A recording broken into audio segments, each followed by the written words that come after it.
Alright guys, तो हम हमारा जो रिवीजन वाला जो पॉइंट है उसको अपन स्टार्ट करते हैं अभी। तो अपन ने गाइस लास्ट वाली क्लास में अपन को रिवाइज नहीं कर पाए थे बिकॉज ऑफ नेटवर्क इश्यूज, तो अपन अभी वापस स्टार्ट करते हैं हमारा जो रिवीजन चल रहा था। So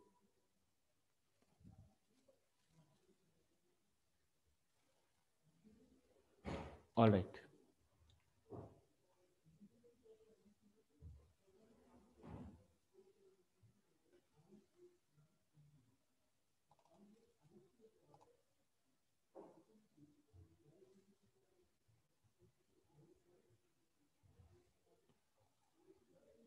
okay guys. और दिशा कुछ कहना चाह रहे हो? दिशा बोलो। सर मैं ये बोल रही थी कि मेरा अभी डिवाइस चेंज होगा। अभी मैं फोन से ले रही हूँ क्लास। अभी मेरा लैपटॉप चार्ज नहीं है, वो अभी मैं कुछ देर में करूंगी। और सर आपने पिछली जो जूम मीटिंग ली थी उसमें वॉइस इतनी प्रॉब्लम हो रही थी, तो स्टार्टिंग में आपने कुछ भी टेस्ट से रिलेटेड या कुछ करवाया था क्या? नहीं, मैंने कुछ नहीं बताया था बेटा, टेस्ट से रिलेटेड कुछ भी नहीं बताया था मैंने। उसमें कुछ भी डिस्कशन नहीं हुआ था, don't worry. Okay sir. Okay, alright, okay guys, alright. तो ईशांत कुछ कहना चाह रहे हो? ईशांत बोलो। I wanted to say that test में हम क्वेश्चंस कैसे भी करें, मतलब सीक्वेंस, मतलब जैसे पहले से। एग्जैक्टली जैसे आप अपने स्कूल में एग्जाम देते हो बिल्कुल वैसे एग्जाम दो आप, कोई इशू नहीं रहेगा इसके अंदर। Okay sir. ठीक है, ऑलराइट।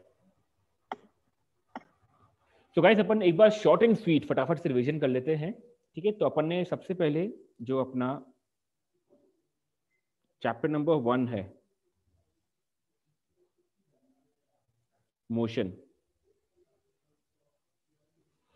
ठीक है, तो देखो मोशन की अगर अपन सबसे पहले डिस्कस करें तो मोशन में आपको डिस्टेंस एंड डिस्प्लेसमेंट, डिस्टेंस और डिस्प्लेसमेंट गाइस क्या होता है? डिस्टेंस होता है कि टोटल पाथ लेंथ कवर, यानी कि जितना टोटल डिस्टेंस यानी कि टोटल पाथ लेंथ जो कवर हुआ है मोशन के दौरान, इसको अपन कहते हैं डिस्टेंस। और डिस्टेंस को अपन डिफाइन करेंगे, it is the total path length. ठीक है, और ऐसे ही सिमिलरली जो आपका डिस्प्लेसमेंट होता है ये होता है शॉर्टेस्ट डिस्टेंस। ठीक है, between initial and final position. ठीक है, इनिशियल और फाइनल पोजीशन के बीच का जो शॉर्टेस्ट डिस्टेंस होता है गाइस उसको अपन कहते हैं डिस्प्लेसमेंट। ठीक है, डिस्टेंस जो होती है गाइस वो कहलाती है एक स्केलर क्वांटिटी, और डिस्प्लेसमेंट जो होती है वो कहलाती है एक वेक्टर क्वांटिटी। क्योंकि डिस्प्लेसमेंट में गाइस डायरेक्शन होता है, ठीक है, और डायरेक्शन वाली क्वांटिटी कहलाती है आपकी वेक्टर क्वांटिटी। ठीक है, मयंक आप प्लीज अपनी एडमिन जो आरजी की एडमिन टीम है उससे कांटेक्ट कर लेना एक बार, ठीक है, आपको पता लग जाएगा फिर। ओके, तो ये अपना गाइस डिस्टेंस और डिस्प्लेसमेंट हुआ। ठीक है, इसके बाद गाइस देखो डिस्टेंस और डिस्प्लेसमेंट से रिलेटेड एक टर्म आती है average velocity and average speed. ठीक है, सो एवरेज वेलोसिटी कहलाती है आपकी total displacement divided by time. ठीक है, और जबकि आपका एवरेज स्पीड कहलाता है total distance divided by total time. ठीक है, तो इस तरह से अपन एवरेज वेलोसिटी और एवरेज स्पीड जो है उसको अपन डिफाइन कर लेते हैं। गाइस दोनों की ही एसआई यूनिट जो होती है वो मीटर पर सेकंड ही होती है। ठीक है, और एवरेज वेलोसिटी एक वेक्टर क्वांटिटी है क्योंकि वो डिस्प्लेसमेंट पे डिपेंडेंट है, और एवरेज स्पीड एक स्केलर क्वांटिटी है क्योंकि वो डिस्टेंस के ऊपर डिपेंडेंट है।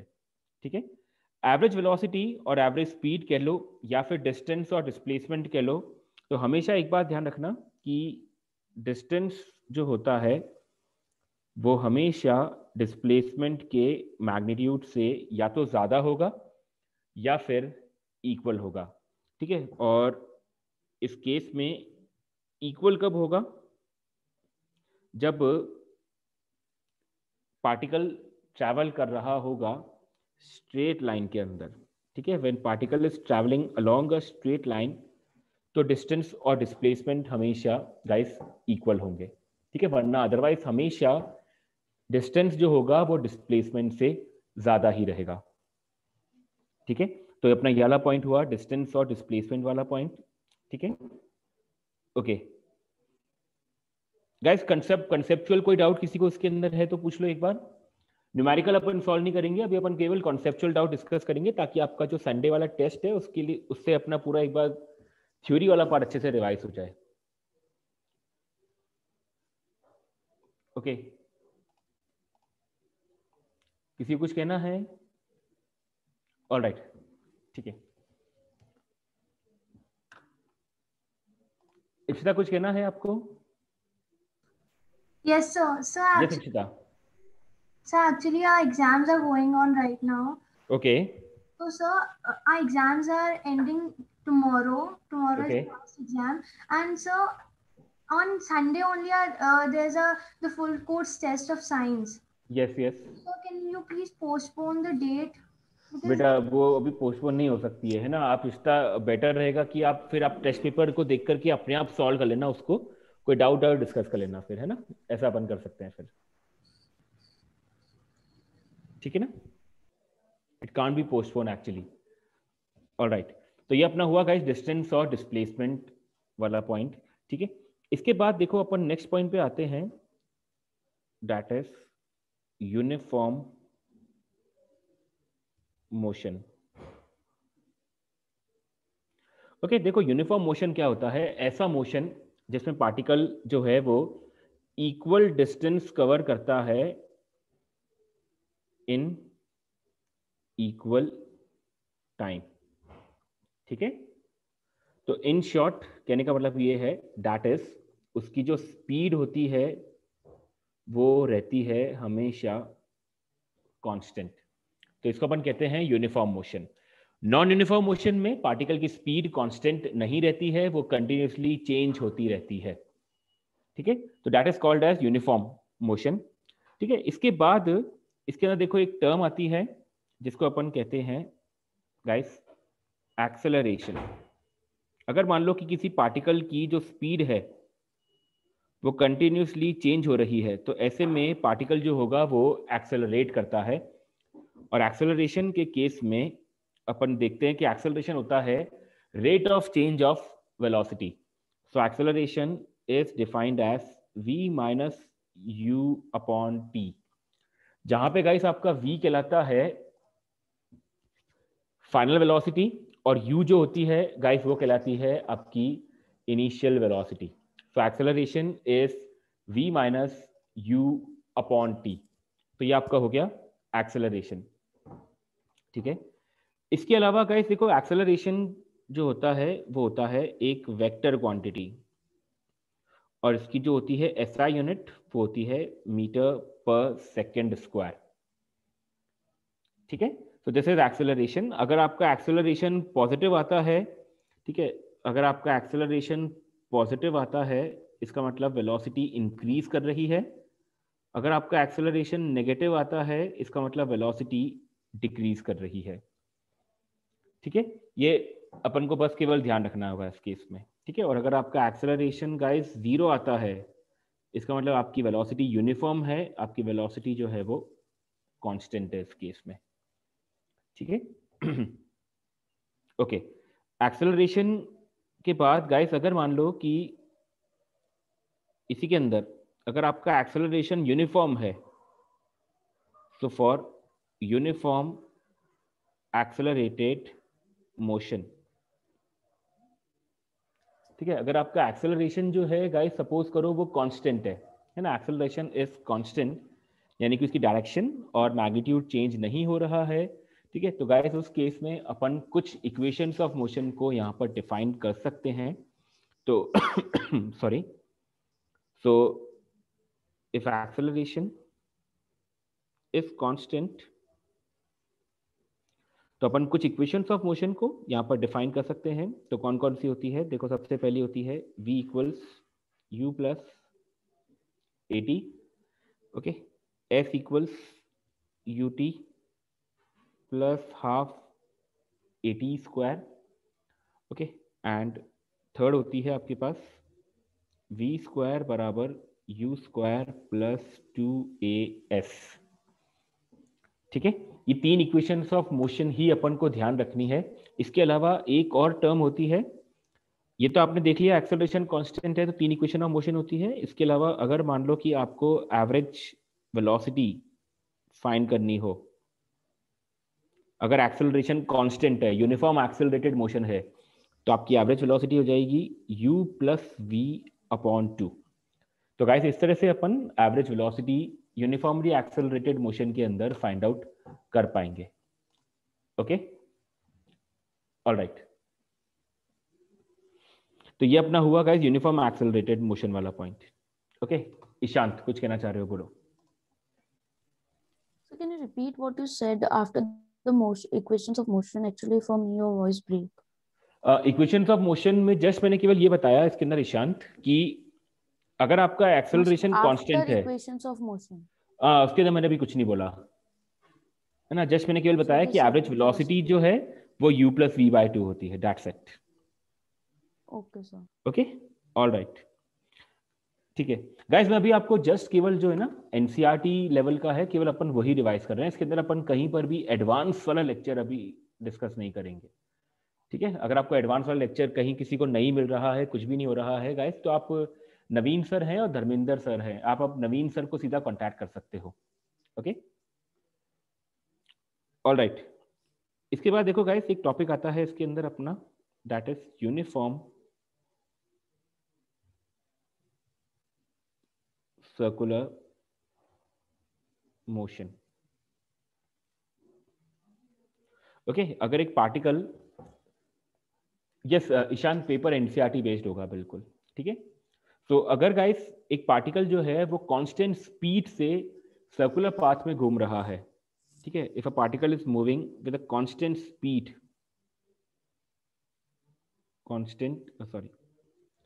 if a particle is moving with a constant speed in a circular path, तो गाइस इसको अपन कहते हैं यूनिफॉर्म सर्कुलर मोशन। जैसे मान लो कि ये आपका एक पार्टिकल है जो किसी सर्कल में घूम रहा है r रेडियस के अंदर, लाइक दिस, ठीक है। तो वी नो दैट कि just a moment punch sorry, अपन जानते हैं कि जो वेलोसिटी होती है वो इस तरह से ऐसे टेंजेंशियल होती है इस पॉइंट पे। तो गाइस हर पॉइंट पे वेलोसिटी की डायरेक्शन जो है वो चेंज हो रही है, ठीक है। तो दैट्स व्हाई आपका जो सर्कुलर मोशन होता है वो कहलाता है एक accelerated motion, because at each and every instant direction of velocity is changing, so that is why it is called as accelerated motion, ठीक है। वंश बोलो अब। सर वो लेक्चर 10th के बाद कोई लेक्चर ही नहीं अपलोड हुआ है। बेटा मैंने क्या बोला अभी ना, जिसको लेक्चर वाला जो भी पार्ट है ना वो आप नवीन सर से कोऑर्डिनेट कर सकते हो। बिल्कुल सर वो नवीन सर का कांटेक्ट नहीं है मेरे पास, आपको व्हाट्सएप ग्रुप पे मिल जाएगा आपके, डोंट वरी। ओके, ऑलराइट, अपने एलटीएस फिजिक्स वाला जो ग्रुप है उसमें मिल जाएगा आपको। ओके, और इसके अलावा गाइस जैसे मान लो कि आपको टाइम पीरियड कैलकुलेट करना है कि कितना टाइम लगेगा इसको पूरा कंप्लीट एक राउंड फिनिश करने में, तो टाइम पीरियड का फॉर्मूला हो जाएगा आपका 2 पाई r अपॉन v, ठीक है। तो इस तरह से अपन टाइम पीरियड कैलकुलेट कर पाएंगे, ठीक है। तो ये हमारा गाइस फर्स्ट चैप्टर जो अपन ने पूरा डिस्कस किया है ना। फर्स्ट चैप्टर में यहाँ तक का पोर्शन अपन ने कंप्लीट डिस्कस कर लिया। देखो आई होप किसी को कुछ कहना है इसके अंदर तो कहो एक बार। ओके मयंक बोलो। सर एंगुलर डिस्प्लेसमेंट और एंगुलर वेलोसिटी भी वो अभी एनसीईआरटी लेवल का नहीं है तो उसको छोड़ दो, अभी कोई दिक्कत नहीं है। सर इसमें मेरे को बहुत ज़्यादा डाउट आ रहा है। हाँ तो मयंक उसको भी छोड़ सकते हो, टेस्ट के लिए अभी आप फिलहाल छोड़ सकते हो उसको, ठीक है। Okay sir. ओके ईशान बोलो। So in this, the like we like we will be like बोलो बोलो। so the velocity of the object will be 2 pi r upon t ना? Velocity of the object 2 pi r upon t, yes exactly. v जो है यहाँ पर वो Ishant speed है particle की, जिस स्पीड से ये सर्कुलर मोशन कर रहा है। ओके ऑलराइट, तो ये हमारा गाइस फर्स्ट चैप्टर वाला पार्ट फिनिश हुआ, ठीक है। तो ये अपना मोशन वाला पार्ट फिनिश हुआ। अब अपन आते हैं देखो नेक्स्ट, ठीक है। यस सुहानी, अपन को सिर्फ एनसीईआरटी लेवल का प्रिपेयर करना रहेगा, दैट्स इट। ओके तो सेकंड वाले पार्ट में अपन आते हैं। सेकंड चैप्टर जो था आपका वो था force and laws of motion.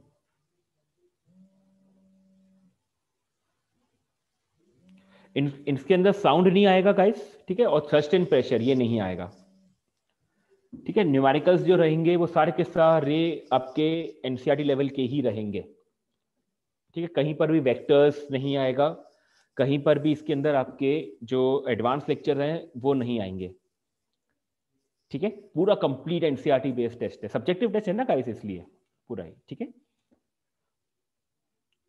Alright, तो force and loss of motion के अंदर गाइस अपन ने वंश, एक सेकेंड वंश बोलो। थर्स्ट एंड प्रेशर करवाया भी नहीं है हमें आरजी में। हाँ तो वो आएगा भी नहीं क्योंकि वो अपने सीबीएसई का पार्ट नहीं है। और साउंड चैप्टर बिल्कुल भी नहीं आएगा, कुछ भी नहीं आएगा, ना साउंड आएगा ना थ्रस्ट एंड तो प्रेशर आपने आएगा। करवाया था। हाँ पर वो नहीं आएगा क्योंकि वो सीबीएसई सिलेबस का करिकुलम का पार्ट नहीं है वो, ठीक है। ऑलराइट ओके, तो force and loss of motion के अंदर गाइस अपन ने सबसे पहला इसके अंदर डिस्कस किया था कि न्यूटन के लॉस क्या होते हैं, ठीक है। तो इसमें सबसे पहला जो पॉइंट था वो था न्यूटन का फर्स्ट लॉ। तो न्यूटन का जो फर्स्ट लॉ है वो ये कहता है कि कोई भी ऑब्जेक्ट अगर रेस्ट पे है तो वो रेस्ट पे रहेगा, anything which is eight rest और इन मोशन तो वो यूनिफॉर्म मोशन में रहेगा, until and unless some external force compels it to change that state। जब तक कि कोई एक्सटर्नल फोर्स किसी ऑब्जेक्ट के ऊपर नहीं लगता है तब तक वो अपनी स्टेट ऑफ या फिर स्टेट ऑफ यूनिफॉर्म मोशन को नहीं छोड़ेगा, ठीक है। तो पहले फर्स्ट लॉ का अपन ने यहाँ पर डिस्कस है वो क्या होता है, ठीक है। So an object at rest will remain at rest और an object in motion will remain in motion until and unless some external force compels it to change that state, ठीक है। इसके बाद गाइस फर्स्ट लॉ के अंदर अपन ने देखा था लॉ ऑफ इनर्शिया, ठीक है। तो अपन ने इसके अंदर एक पॉइंट देखा था that is Galileo law of inertia, ठीक है। गैलीलियो लॉ ऑफ इनर्शिया जो था देखो वो ये था कि अगर जैसे मान लो कुछ इस तरह का स्ट्रक्चर आता है हमारे पास लाइक दिस, अगर कुछ इस तरह का स्ट्रक्चर आता है हमारे पास, ठीक है, और जैसे मान लो कि कोई ऑब्जेक्ट यहाँ पर है और वो इस तरफ जा रहा है और सारी की सारी सरफेस जो है वो फ्रिक्शनलेस सरफेस है, okay, each and every surface is frictionless. तो जब ये पार्टिकल डाउनवर्ड जा रहा होगा तो इसकी स्पीड इंक्रीज करेगी, जब ये पार्टिकल यहाँ पर होगा इधर जा रहा होगा तब इसकी स्पीड रहेगी गाइस कांस्टेंट, और जब ये पार्टिकल ऐसे स्लोप अपवर्ड जा रहा होगा तब पार्टिकल की स्पीड जो होगी वो डिक्रीज कर रही होगी, ठीक है। तो डाउन द स्लोप इंक्रीज करेगी, हॉरिजॉन्टल सरफेस पे कांस्टेंट रहेगी और अपवर्ड स्लोप पे गाइस इसकी स्पीड जो है वो डिक्रीज करेगी। ये कहा था गैलीलियो लॉ ऑफ इनर्शिया ने, ठीक है। तो ये पॉइंट अपन को गाइस ध्यान रखना होगा पूरा, ठीक है। ओके इसके बाद आए गाइस आपका आया था न्यूटन के सेकंड लॉ, न्यूटन का सेकेंड लॉ ये कहता है कि net force acting on a body, net force acting on a body is the rate of change of net force acting on a body is the rate of change of momentum. ठीक है, अगर किसी body पे net force find करना है तो अपन rate of change of momentum से नेट फोर्स फाइंड कर पाएंगे। तो हमारा यहाँ से नेट फोर्स का फॉर्मूला आया था guys, delta P upon T, ठीक है, which is m times v minus u upon T, ठीक है। और v minus u upon T को गाइस अपन ने एक्सेलरेशन लिख दिया था, तो f बराबर आ जाता आपका m इंटू ए, ठीक है। तो सेकेंड लॉ का स्टेटमेंट आपका यही कहता है कि force is the net force acting on a body is rate of change of momentum, तो f नेट हो जाएगा आपका m इंटू ए, ठीक है। This is Newton second law of motion, ठीक है। ऑलराइट, खूबी बोलो। सर सेकेंड लॉ में तो F net is proportional to the rate of change of momentum. हाँ, तो अपन यहाँ पे प्रोपोर्शनल जब अपन लिखते हैं तो वहाँ पे की आता था, याद करो, और फिर अपन उस के की वैल्यू को 1 पुट कर दिया करते थे बाद में, ठीक है। तो अपन इसको डायरेक्टली इस तरह से भी डिनोट कर सकते हैं, कोई इशू नहीं है इसके अंदर। Okay sir, thank you sir. Alright, Ishant बोलो। So first law of motion ये था जो अभी आपने समझाया, या फिर जो लॉ ऑफ इनर्शिया था कि मतलब लॉ ऑफ डायरेक्शन? दोनों एक ही है, दोनों एक ही है, दोनों एक ही है, बिल्कुल, है ना। मतलब एक बॉडी जो है, एक बॉडी जो है वो अपना state of direction, state of motion, state of rest तब तक नहीं छोड़ेगी जब तक कि उसके ऊपर कोई एक्सटर्नल फोर्स नहीं आता है। तो सर इसमें मतलब ये कैसे हुआ, मतलब ये दोनों रिलेटेड कैसे हुए? ये दोनों रिलेट ऐसे हुए कि इनर्शिया का मतलब ही यही होता है। इनर्शिया का मतलब होता है कि जो बॉडी की प्रेजेंट स्टेट है, बॉडी उसमें ही रहने की कोशिश करती है, ठीक है। अगर कोई बॉडी रेस्ट पे है तो वो रेस्ट पे ही रहने का ट्राई करेगी जब तक कि उसके ऊपर कोई एक्सटर्नल फोर्स ना आ जाए। तो ये दोनों रिलेट कर सकते हैं। डायग्राम बनाया है उसमें स्पीड को इन्फ्लुएंस क्या कर रहा है? इसमें स्पीड को इन्फ्लुएंस ये कर रहा है कि जैसे मान लो कि ये पार्टिकल नीचे की तरफ आ रहा है, तो इस पे एक्सटर्नल फोर्स लग रहा है, और वो एक्सटर्नल फोर्स कौन सा है? ग्रेविटी का फोर्स है। तो एक्सटर्नल फोर्स अगर लगेगा तो उसकी स्पीड चेंज होगी, ठीक है। और सर इसमें ये बताने का ट्राई करा है। लोग बताया था, मतलब जैसे जिसमें जो दो स्लोप्स थी, दो इंक्लाइंड प्लेन थे, दोनों अटैच थे, मतलब वो सेम हाइट पे जाता था। एग्जैक्टली, बिल्कुल वही है। तो सर तीनों एक ही चीज है? तीनों एक ही चीज है, बिल्कुल। तो हम तीनों के स्टेटमेंट में से कोई सा भी लिख सकते हैं? बिल्कुल लिख सकते हो आप, कोई दिक्कत वाली बात नहीं है, लेकिन जो बेटर स्टेटमेंट है वो वही रहेगा जो मैंने स्टार्टिंग में कहा था, ठीक है। Okay sir. Alright, okay, Arjav Jain बोलो। सर जो के कांस्टेंट है तो सर उसे वो प्री डिसाइडेड है या फिर वो अपन अपने मन से कुछ भी ले सकते हैं? नहीं, एक्चुअली वो प्री डिसाइडेड होता है सारा। यहाँ पे के की वैल्यू अपन 1 लेके चलते हैं अपन, क्योंकि अपन फोर्स को 1 मानते हैं, मास को 1 मानते हैं और एक्सेलरेशन को 1 मानते हैं। तो 1 इज इक्वल टू 1 इंटू 1, तो वो अल्टीमेटली 1 ही आएगा फिर सॉल्व करके। सर तो 1 किस टर्म्स में मानते हैं 1? जैसे आप कह रहे हो ना मास को 1 मानते हैं। हाँ, जैसे अपन इसको ऐसे लिखते थे, है ना, अपन इसको ऐसे लिखते थे कि F proportional to m into a, तो अपन इसको लिख दिया करते थे F बराबर KMA, है ना अर्जव? तो जस्ट अ मोमेंट, अर्जव अपने आपको अनम्यूट कर लो वापस। Yes sir. यस, तो अगर F की वैल्यू 1 है और मास की वैल्यू भी 1 है और एक्सेलरेशन की वैल्यू भी 1 है, तो यहाँ से आपका K सॉल्व करके आया था 1। Yes sir. ठीक है, तो अगर K की वैल्यू 1 है तो फिर आपका जो नेट फोर्स हो जाएगा वो हो जाएगा आपका mass times acceleration, that is m into a. I hope clear Arjav? बिल्कुल, यस यस, ठीक है। ऑलराइट, ठीक है गाइस, तो ये आपका सेकंड लॉ वाला पॉइंट हुआ यहाँ पर, ठीक है। इसके बाद अपन देखो नेक्स्ट अपन आते हैं अब थर्ड लॉ के ऊपर। ओके, थर्ड लॉ कहता है for every action there is equal and opposite reaction, ठीक है। थर्ड लॉ ये कहता है हर एक्शन का एक इक्वल और अपोजिट रिएक्शन होगा। तो थर्ड लॉ के अंदर मैं सिंपल में लिख देता हूं इस तरीके से, action and reaction. Third law जो होता है वो एक्शन रिएक्शन फोर्स को इंडिकेट करता है, ठीक है गाइस। एक्शन रिएक्शन फोर्स हमेशा 2 डिफरेंट बॉडीज पे लगता है, कभी भी सिंगल बॉडी पे एक्शन रिएक्शन कभी भी नहीं लग सकता, ठीक है, अगर मैं किसी बॉडी को एक्शन दूंगा तो वो इसके बदले में मुझे रिएक्शन प्रोवाइड करेगा। ठीक है, तो this is action and reaction force. I hope is that okay. ठीक है, इसको एक्सप्लेन करने के लिए आप इसके ऊपर कुछ एग्जांपल्स भी डिनोट कर सकते हो। जैसे स्विमिंग का एग्जांपल आप दे सकते हो कि जब अपन स्विम करते हैं तो अपन पानी को बैकवर्ड फोर्स लगाते हैं, तो इसके बदले में पानी हम पे फॉरवर्ड फोर्स लगाता है। ठीक है, और स्विमिंग के अलावा आप इसमें वॉकिंग का एग्जांपल भी दे सकते हो। ठीक है, और इसके अलावा आप कोलिजन का एग्जांपल भी दे सकते हो। ठीक है, तो जैसे अगर अपन कोलिजन की बात करें तो अपन कोलिजन पे आ जाते हैं। ओके, जैसे कोलिजन, अगर दो बॉल्स,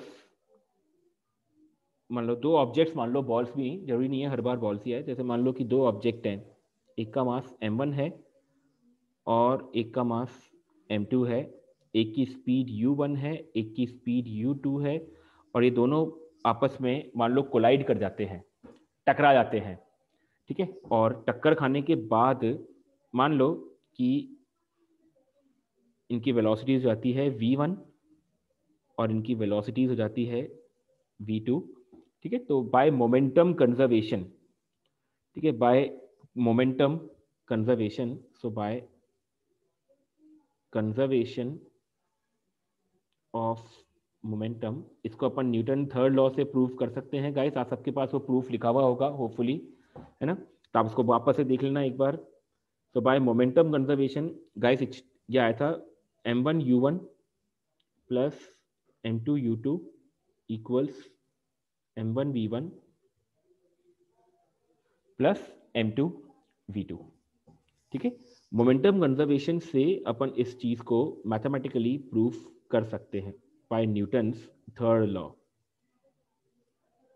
ठीक है, तो बाय न्यूटन थर्ड लॉ का एक एग्जांपल कोलिजन भी हो जाएगा गाइस, और कोलिजन के अंदर अपन मोमेंटम कंजर्वेशन से इस इक्वेशन को लिख पाते हैं, या फिर अपन वाइस वर्सा भी कह सकते हैं कि ये जो इक्वेशन लिखी हुई है ये मोमेंटम कंजर्वेशन को डिनोट करती है।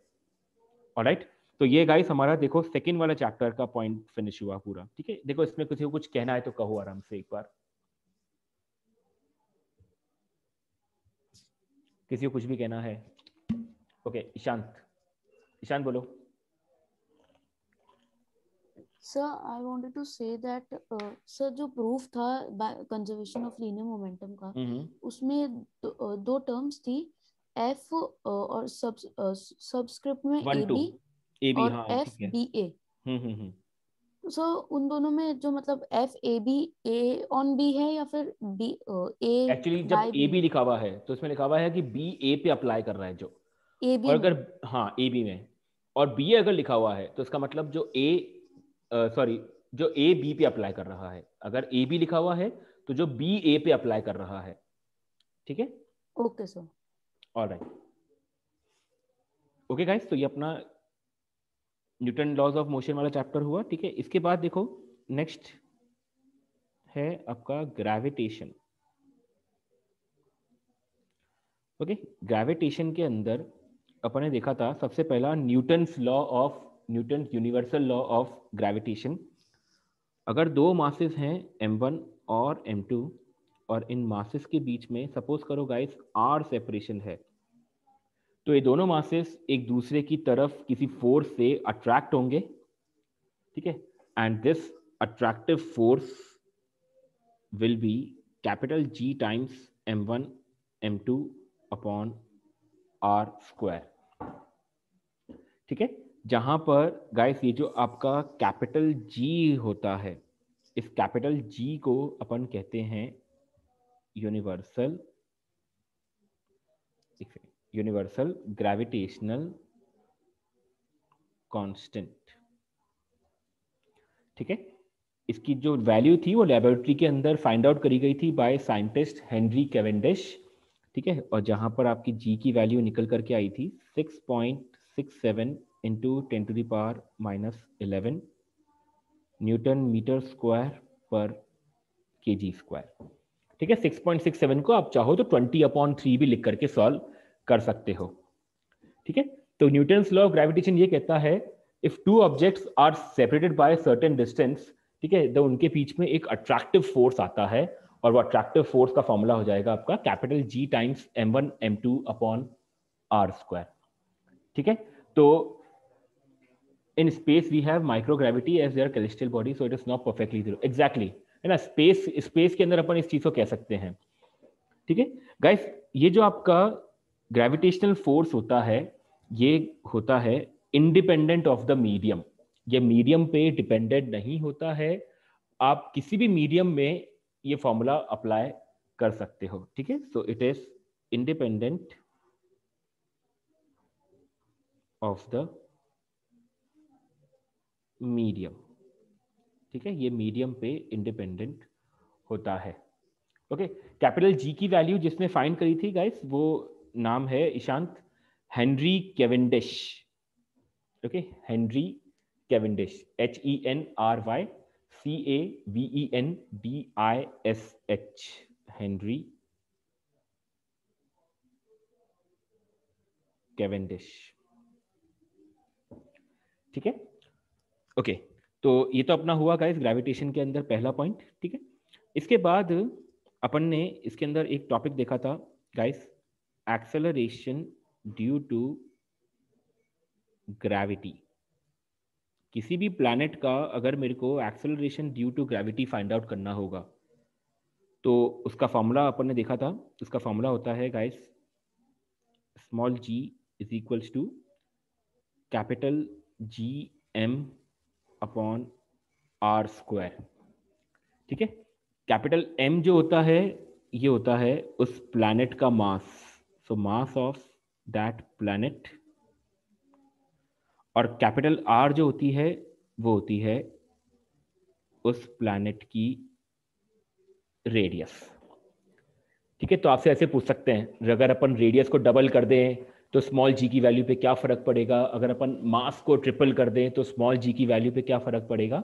तो ये सारे के सारे पैरामीटर्स अपन को गाइस फॉर्मूले के हिसाब से ध्यान रखने होंगे। ठीक है, तो स्मॉल g आपका हो गया capital GM by r square. Okay, alright. इसके बाद गाइस एक अपन देखा था वर्टिकल फ्री फॉल, ऐसा मोशन जो सिर्फ और सिर्फ ग्रेविटी के इन्फ्लुएंस में हो रहा है। Any motion that occurs under the influence of gravity is known as vertical free fall. तो वर्टिकल फ्री फॉल के केसेस में आपको 2 पॉइंट्स यहाँ पर अच्छी तरीके से ध्यान रखने होंगे जब आप इसके न्यूमेरिकल्स को सॉल्व करेंगे। केस नंबर 1, अगर आपका कोई ऑब्जेक्ट डाउनवर्ड जा रहा है, यानी कि वो ग्रेविटी के डायरेक्शन में ही जा रहा है, तो ऐसे में आप जो एक्सेलरेशन लोगे वो प्लस g लेकर के सॉल्व करोगे। ठीक है, और जस्ट अ मोमेंट मयंक, है ना, और अगर कोई ऑब्जेक्ट ग्रेविटी के अपोजिट डायरेक्शन में जा रहा है, it is going opposite to the direction of gravity, so यहां पर आप एक्सेलरेशन को गाइस माइनस g लेकर के सॉल्व करोगे। ये न्यूमेरिकल करते टाइम आपको बहुत अच्छी तरीके से ध्यान रखना है कि मोशन जो हो रहा है ऑब्जेक्ट का वो कैसे हो रहा है, उस अकॉर्डिंग आप प्लस g माइनस g को लेकर के डिफाइन करोगे गाइस। ठीक है, मयंक आपका जो क्वेश्चन है वेटलेसनेस वाला है ना, ये फ्री फॉल के अंदर इसलिए होता है क्योंकि फ्री फॉल के अंदर अपन जो इफेक्टिव एक्सेलरेशन लेते हैं, है ना, वो मतलब ये यार वेटलेसनेस वाली कंडीशन में बताता हूँ अभी आपको आगे, 2 मिनट वेट करना। ठीक है, ओके, तो गाइस ये आपका वर्टिकल फ्री फॉल वाला पॉइंट हुआ। ठीक है, तो ग्रेविटेशन वाले चैप्टर के अंदर अपन को कोई पूछना है तो देखो पूछो एक बार, यहाँ तक कोई भी किसी का डाउट है तो पूछो एक बार इसके अंदर। देखो हैंड रेज कर दो किसी को कुछ भी पूछना है।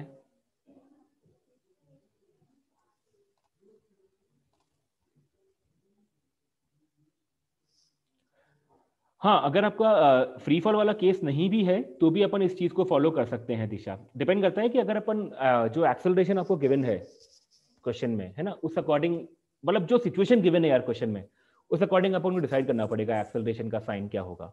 ठीक है गाइस, किसी की और कोई क्वेरी इसके अंदर नहीं है? चलो, वेल एंड गुड। ओके, अब इसके बाद देखो अपन नेक्स्ट पोर्शन रिवाइज करते हैं, that is work energy and power.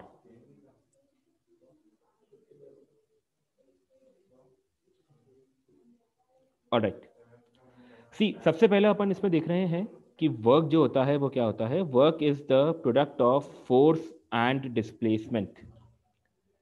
ठीक है, यस सॉरी काव्या, बिल्कुल सही याद दिलाया आपने, है ना। एक पॉइंट जो है वो मिस हो गया काव्या, थैंक यू।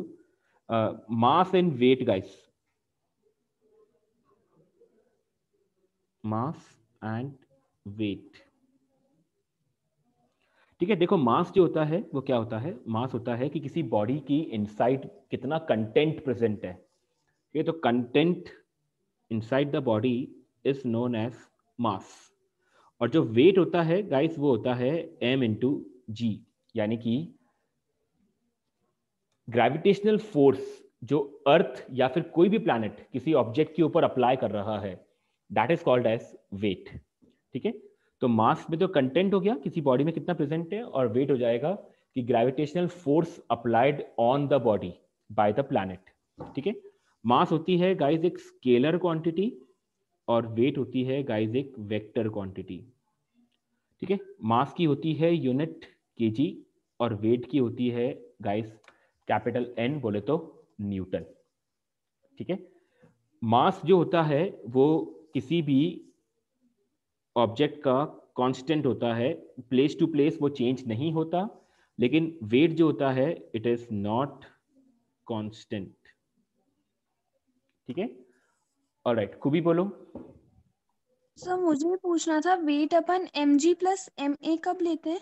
वो डिपेंड करता है कि बेटा अपन किसी लिफ्ट में है मान लो, और मान लो कि वो लिफ्ट जो है वो अपवर्ड एक्सेलरेट कर रही है, तो अपन लेंगे उस केस में।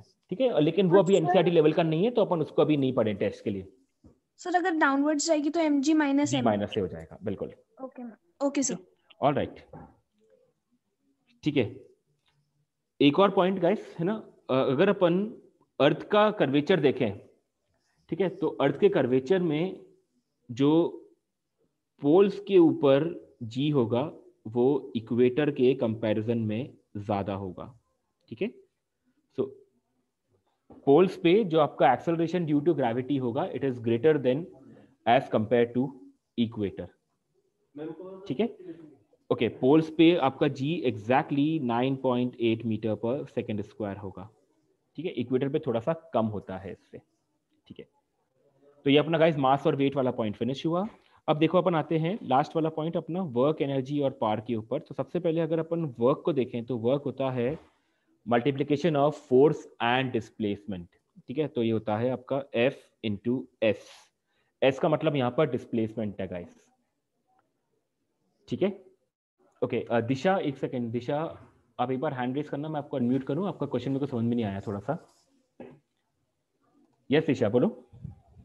सर मेरे को ये कहना था कि जब W is proportional to M कब होता है, एज पर कोई केस? नहीं यार, ऐसा प्रोपोर्शनल नहीं होता, क्योंकि मास तो कांस्टेंट है आपका। आप चाहे जैसे मान लो कि मैं हूं, मैं अगर मून पे चले जाऊंगा, ठीक है, तो मेरा वेट जो होगा वो 1/6 हो जाएगा, मास 1/6 नहीं होगा। तो प्रोपोर्शनैलिटी मास पे नहीं होती है, प्रोपोर्शनैलिटी जी की वैल्यू पर होती है। ओके सर, ओके, ऑलराइट, तो गाइस वर्क होता है फोर्स इनटू डिस्प्लेसमेंट। ठीक है, अगर अपन इसमें डिफरेंट केसेस देखें तो केस नंबर 1 में अगर force and displacement same direction में है, if force and displacement are in same direction, तो ऐसे में जो आपका वर्क डन होगा गाइस वो पॉजिटिव होगा। ठीक है, सेकेंड वाले केस में अगर force and displacement opposite direction में है, तो ऐसे में जो आपका वर्क डन होगा वो नेगेटिव होगा। और थर्ड वाले केस में अगर force and displacement guys perpendicular हैं, तो ऐसे में आपका वर्क डन जो हो जाएगा वो 0 हो जाएगा। ठीक है, जैसे जैसे मैं रिवाइज करते जा रहा हूँ गाइस, आप मन में बोलते आना ये सब चीजें, है ना। मेरे बोलने से पहले आपको रिकॉर्ड हो जाना चाहिए कि हाँ 0 होगा, नेगेटिव होगा, पॉजिटिव होगा, इस तरीके से, है ना। होपफुली आपके वीडियोस ऑफ है तो मैं आपको देख नहीं पा रहा हूँ, लेकिन आप होपफुली मन में आप सब चीजें रिकॉल करते जा रहे होंगे कि हाँ यार अपन ने सब पढ़ा है, अपन को ये सब चीजें रिकॉल कर रहे हैं अपन, ठीक है। ओके, वर्क जो होता है गाइस वो होता है एक स्केलर क्वांटिटी, और वर्क की जो एसआई यूनिट होती है वैसे तो वो होती है न्यूटन मीटर, और इसी न्यूटन मीटर को अपन गाइस डिनोट करते हैं कैपिटल जे यानी कि जूल्स के साथ, ठीक है। ऑल राइट, इसके बाद गाइस अपन ने देखा था काइनेटिक एनर्जी, तो काइनेटिक एनर्जी होती है हाफ mv², ठीक है। और काइनेटिक एनर्जी और वर्क डन में जो रिलेशन होता है उसको अपन ने नाम दिया था work energy theorem. Work energy theorem जो कहती है कि work done, net work done किसी बॉडी पे अगर मेरे को फाइंड करना है तो वो हो जाएगा final kinetic energy minus initial kinetic energy, ठीक है। सो W will be final kinetic energy minus of initial kinetic energy, इसको अपन कहेंगे guys work energy theorem. Alright, ठीक है। तो ये अपना काइनेटिक एनर्जी वाला पॉइंट फिनिश हुआ, ये वाला, ठीक है। इसके बाद गाइस अपन नेक्स्ट पॉइंट पे आते हैं और वो थी हमारी नेक्स्ट पोटेंशियल एनर्जी, ठीक है। Potential energy plus minus of mgh होती है। अब प्लस कब होगी माइनस कब होगी, देखो प्लस तब होगी जब आपका जो ऑब्जेक्ट है वो बॉटम से टॉप की तरफ जा रहा है, ठीक है। When the object is going from bottom to top, so potential energy increase करेगी going from bottom to top, यानी कि अगर हाइट बढ़ रही है तो पोटेंशियल एनर्जी इंक्रीज करेगी, ठीक है। और अगर मान लो कि आपकी हाइट कम हो रही है तो ऐसे केस में पोटेंशियल एनर्जी डिक्रीज करेगी टॉप से बॉटम की तरफ, तो अपन उसको माइनस साइन में डिनोट करेंगे गाइस, ठीक है। ऑलराइट, तो ये अपना पोटेंशियल एनर्जी वाला कॉन्सेप्ट हुआ गाइस, ठीक है। और अगर अपन कहीं पर भी फ्रिक्शन को इग्नोर कर दें, सपोज फ्रिक्शन इज इग्नोर्ड, तो ऐसे केस में गाइस हमारी जो मैकेनिकल एनर्जी है वो हमेशा कंजर्व्ड रहेगी।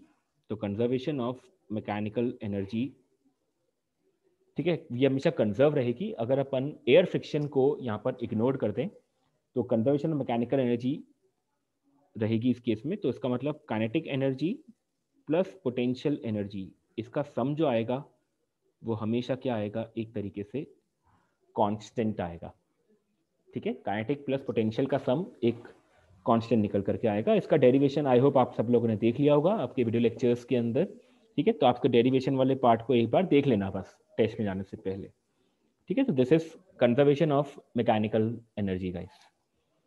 ऑलराइट, इसके बाद गाइस जो अपना लास्ट पोर्शन था वो था पार।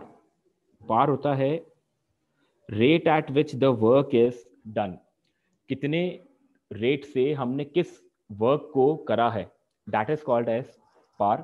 तो पार को अपन डिफाइन कर सकते हैं that is work upon time, ठीक है। सो पार इज वर्क अपॉन टाइम। तो इसके फॉर्मूले के हिसाब से अगर अपन इसकी एसआई यूनिट देखें तो एसआई यूनिट हो जाती है, वर्क की होती है गाइस जूल, टाइम की होती है सेकंड, तो जूल पर सेकंड, और इसी जूल पर सेकंड को अपन डिनोट करते हैं वॉट से, यानी कि कैपिटल W, ठीक है। तो इस तरह से अपन यहाँ पर पार कैलकुलेट कर सकते हैं। ऑलराइट, देखो किसी को कुछ कहना है तो कहो यहाँ पर एक बार, किसी को कोई डाउट पूछना है तो पूछो एक बार। यस काव्या बोलो, खूबी में लेता हूँ आपका डाउट, 2 मिनट है ना। काव्या बोलो। Sir commercial unit of energy एक बार डिस्कस कर सकते हैं? यस यस, अभी जस्ट अपन आ ही रहे हैं उसके ऊपर, है ना। सो कमर्शियल यूनिट की गाइस अगर अपन बात करें, सो कमर्शियल यूनिट ऑफ एनर्जी, ठीक है गाइस। देखो एनर्जी होती है पावर इनटू टाइम, ठीक है। तो इस लिहाज से अगर अपन कमर्शियल यूनिट डिस्कस करें यहाँ पर, तो अगर आपकी पावर किलोवाट में है और अगर आपका टाइम जो है वो आवर्स में है, तो ऐसे में इसकी जो आती है यूनिट वो आती है 1 किलोवाट आवर, और इसी को अपन कहते हैं कमर्शियल यूनिट ऑफ एनर्जी। और किलोवाट आवर इसको अगर अपन को इसको एसआई यूनिट में लिखना हो, यानी कि जूल्स में लिखना होगा तो ये हो जाएगा आपका 3.6 इंटू 10⁻⁻6 जूल्स। ठीक है, तो आई होप काव्या ठीक है अब? Yes sir. ठीक है, ऑलराइट। खूबी बोलो। सर अभी आपने बताया था कि वेट इंडिपेंडेंट इंडिपेंडेंट होता है मास से। पर सर एनसीईआरटी में एक जगह लिखा हुआ है weight is proportional to mass. Actually क्या है यहाँ पर ऐसा है कि जैसे अगर अपन मास, किसी ऑब्जेक्ट का मास बढ़ाते जाएं तो ऑब्वियसली वेट तो बढ़ेगा ही उस केस में। ठीक है, यहाँ पर जो कोई बात कर रहा था वो बात ये है कि अगर अपन प्लेस टू प्लेस जाएं, अगर अपन एक प्लेस से दूसरी प्लेस की तरफ जाएं, तो वेट जो होगा वो मास पे डिपेंडेंट नहीं होगा, वो वहां पे डिपेंडेंट होगा कि उस प्लेस पे एक्सेलरेशन ड्यू टू ग्रेविटी क्या है। Is that okay Khubi? Okay sir, ठीक है, thank you sir. Okay, just a moment. Disha एक बार हैंड रेज करना, या ओके दिशा, यस बोलो। कैन यू डिस्कस एक बार WE हाँ थ्योरम? देखो, वर्क एनर्जी थ्योरम बेटा ये कहती है कि अगर किसी ऑब्जेक्ट पे बहुत सारे फोर्सेस लग रहे हैं मान लो, और मुझे उन सारे फोर्सेस का कंबाइंड नेट वर्क डन निकालना है, तो वो होगा कि उस ऑब्जेक्ट की काइनेटिक एनर्जी में कितना चेंज आ रहा है। That is called as work energy theorem. Disha, is that okay? So net work done by all the forces acting on the particle is equals to change in its kinetic energy. Are you clear, Disha? Yes sir.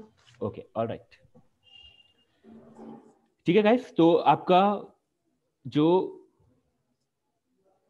just a moment, वंश कुछ कहना चाह रहा है, वंश बोलो।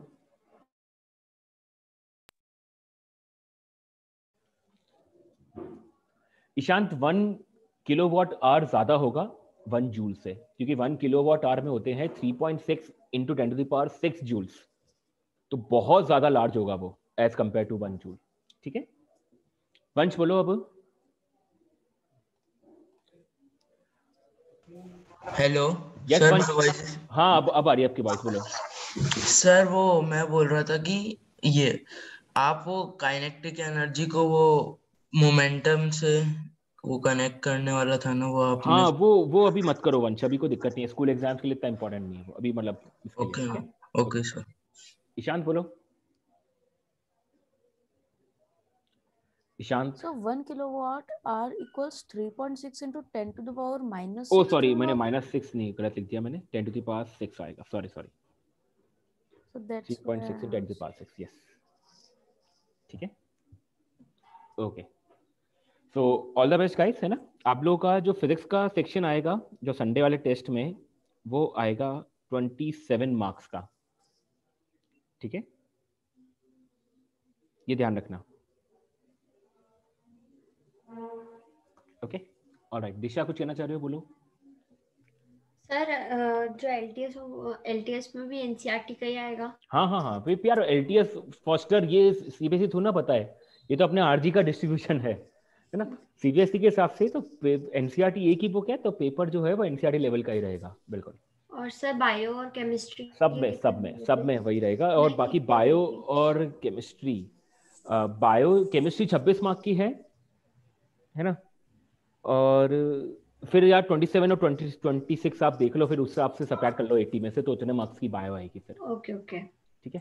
और sir timing 3 घंटे का रहेगा आपका, और कौन से टाइम पे ड्यूरेशन पे होगा ये आपको कल मैसेज कर देंगे व्हाट्सएप ग्रुप पे। Okay sir. Okay guys, alright, ठीक है, चलिए, all the best, thank you so much.